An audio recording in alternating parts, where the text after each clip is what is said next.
어느 고등학교에는 5개의 과학 동아리와 2개의 수학 동아리 A, B가 있습니다. 이 동아리 학술 발표에서 이 7개 동아리가 모두 발표하도록 발표 순서를 임의로 정할 때 수학 동아리 A가 수학 동아리 B보다 먼저 발표하는 순서로 정해지거나 두 수학 동아리의 발표 사이에는 2개의 과학 동아리만이 발표하는 순서로 정해질 확률은 뭐가 되겠느냐? 이걸 묻고 있는 문제입니다. 당연히 한 번의 발표는 한 동아리씩만 하고요. 각 동아리는 1회씩만 발표하도록 한다라는 조건이 붙었네요. 자, 이 문제는요. 사건을 둘로 나누어서 풀어야 쉽습니다. 첫 번째, 수학 동아리 A가 수학 동아리 B보다 먼저 발표하는 사건. 그죠? 요 사건을 우리가 편의상 X라고 표기를 해봅시다. 그 다음에 두 번째는 어떤 사건이냐 하면 두 수학 동아리 발표 사이에 2개의 과학 동아리만이 발표하는 사건. 요걸 우리가 편의상 Y라고 한번 해봅시다. 근데 이 문제에서 중요한 건 여러분들 이거 눈치채셨어야 됩니다. 뭘까요? 바로 정해지거나입니다. 거나. 또는의 의미죠. 따라서 X라는 사건과 Y라는 사건의 합집합에 해당하는 사건이 일어날 확률을 묻고 있는 겁니다.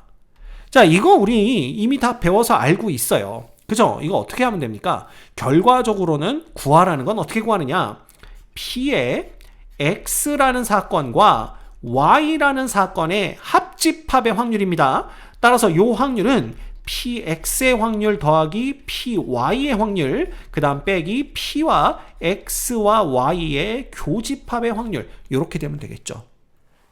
됐죠? 요걸 구해주시면 됩니다. 그러면 일단 PX부터 구해보도록 하죠. PX는 동아리 A가 수학 동아리 B보다 먼저 발표하는 사건입니다. 자, 지금 수학 동아리가 A와 B라고 주어졌기 때문에 나머지 과학 동아리를 그냥 C, D, E, F, G라고 한번 해보겠습니다. 그래서 여기까지가 수학이고 이렇게 5개가 과학인 거죠. 그러면 얘네들의 순서를 임의로 정하는데 A가 B보다는 먼저 나오게 되면 되는 거 아니냐라는 겁니다.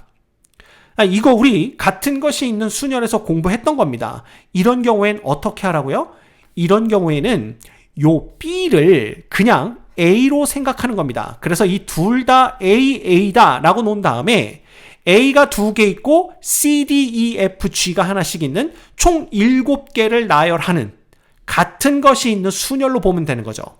그런 다음에 두 번째 등장하는 요 A를 B로만 바꿔주면 무조건 A가 B보다는 먼저 나오는 상황을 만들어낼 수가 있는 겁니다. 이해가 되시죠? 예. 따라서 얘는 A, A, C, D, E, F, G를 나열하는 경우의 수로 보시면 돼요. 따라서 요거에 해당하는 경우의 수는 7개를 나열하는데 2개가 똑같은 것이 있다. 이렇게 보시면 됩니다. 이게 바로 사건 X가 일어나는 경우의 수가 돼요. 됐죠? 그 다음에 사건 Y가 일어나는 경우의 수는 두 수학 동아리 발표 사이에 2개의 과학 동아리만이 발표를 한다라고 했으니까 자, A하고 B 사이에 빈자리 2개를 두는 겁니다. 그쵸? 그 다음에 이 전체를 하나의 큰 묶음으로 보는 거죠. 그 다음에 과학 동아리가 3개가 이렇게 있고 이 덩어리 하나를 포함해서 하나, 둘, 셋, 넷을 나열하면 된다. 이렇게 보시면 됩니다. 그래서 제일 먼저 해야 될 게 뭐냐 하면 이 과학 동아리 C, D, E, F, G 중에 어떤 거 2개가 요 A하고 B 사이에 들어올지 그걸 먼저 골라야 하는데 C와 D가 골라진다고 하더라도 C와 D 순서로 들어오는 것과 D와 C 순서로 들어오는 건 서로 다른 케이스죠. 따라서 5개 중에 요 안에 들어올 2개를 순서 있게 뽑는 경우의 수를 보셔야 됩니다. 그죠? 그게 뭐냐 하면 바로 O 퍼뮤테이션 2가 돼요. 자, 이렇게 되면 A와 B 사이에 누가 들어올지가 결정이 된 거고요. 그 다음에 여기 보시면 두 수학 동아리 발표 사이에 그렇게만 얘기를 했지 그 두 수학 동아리 순서가 A 다음에 B다라고는 얘기는 안 했습니다. 따라서 이 자리가 B고 이 자리가 A여도 상관없다라는 뜻이 돼요. 어쨌든 두 수학 동아리 사이에 두 개의 과학 동아리가 발표를 하는 거니까. 그죠? 따라서 A와 B가 자리를 바꿀 수 있는 경우의 수 2를 곱해 주셔야 됩니다.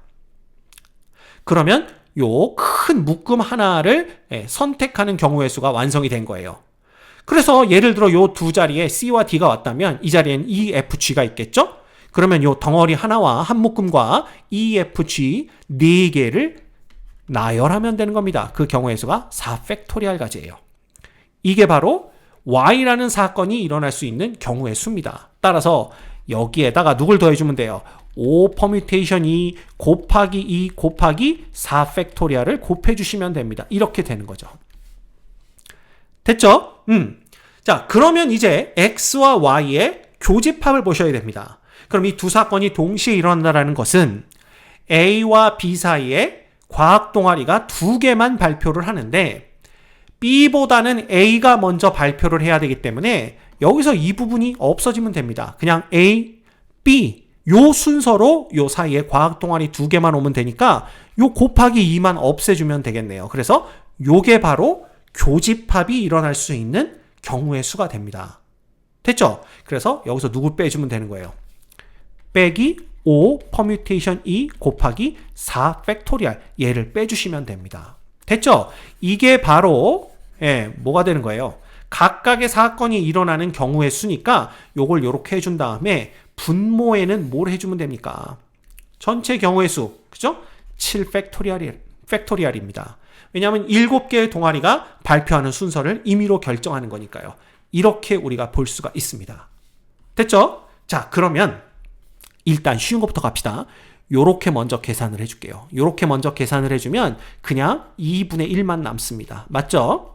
됐습니다. 그 다음에 7 팩토리알 분의 그 다음에 얘는요 5 퍼뮤테이션 2 곱하기 4 팩토리알로 묶어주면 2 빼기 1이기 때문에 여기는 그냥 5 퍼뮤테이션 2 곱하기 4 팩토리알 이렇게 됩니다.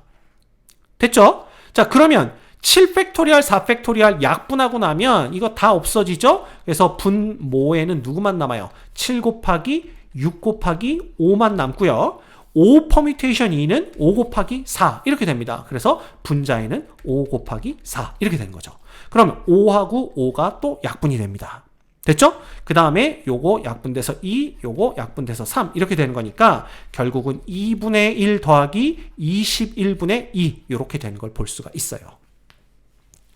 됐습니까? 오케이. 따라서 얘네들은 42분의 자, 요거 21은 그대로 올라가고요. 플러스 4 해서 42분의 25 요 값이 우리가 구하는 확률이 됩니다. 그죠? 여기 너무 보기가 안 좋네요. 그죠? 다시 쓸게요.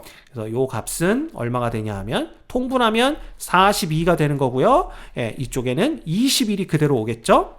그 다음에 이쪽에는 2 곱하기 2에서 4 해가지고 정답은 42분의 25가 되는 것을 볼 수가 있습니다. 그죠? 요거 그래서 정답이 몇 번에 있죠? 42분의 25 정답은 몇 번? 3번 이렇게 우리가 결론을 내릴 수 있습니다.